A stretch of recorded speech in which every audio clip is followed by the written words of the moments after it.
আমরা অনেক সময় মনে করি যে দরজা বন্ধ করে দিলে, সুইচটা অফ করে দিলে আর বুঝি কেউ দেখে না, যে সবার চোখ ফাঁকি দেয়া গেল, একজনের চোখ ফাঁকি দেয়া যায় না। লা তুদরিকুহুল আবসার ওয়া হুয়া ইউদরিকুল আবসার ওয়া হুয়াল লাতীফুল খাবীর। আমরা যা বলি, যা করি, যা লিখি, সবকিছু রেকর্ডেড। সেদিন আপনি দেখবেন, ভালো করলেও দেখবেন, খারাপ করলেও আপনি দেখবেন।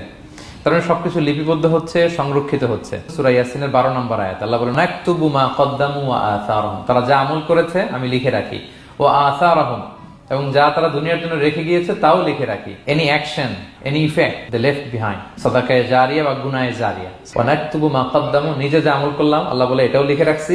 ওয়া আসারহুম, any effect you left behind in this দুনিয়া, যেটা আপনি রেখে গেছেন এটাও আল্লাহ লিখে রাখেন। এবং অকুল্লা শাইইন আহসাইনাহু ফি ইমামিন মুবিন, আল্লাহ বলেন সবকিছু একটা নথির ভেতরে, এই নথি করে রাখছে আল্লাহ তাআলা আমাদের সবকিছু, যা করলাম, যেটার ইফেক্ট দুনিয়াতে আমি রেখে গেলাম।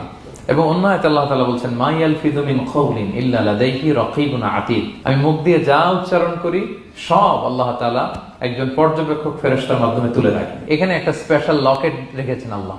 আল্লাহ বলেন ওয়াকুল্লা ইনসানিন আলজামনাহু তায়রাহু ফি উনুকিহি ওয়া নুখরিজু লাহু ইয়াওমাল কিয়ামাতি কিতাবান ইয়ালকাহু মানশুরা। প্রত্যেকের গ্রীবালগ্নে আমি একটা স্পেশাল সিম কার্ডের মতো রেখেছি, যা বলো এখানে রেকর্ড হয়ে আছে, কিয়ামতের দিন আমি সব বের করে দিব।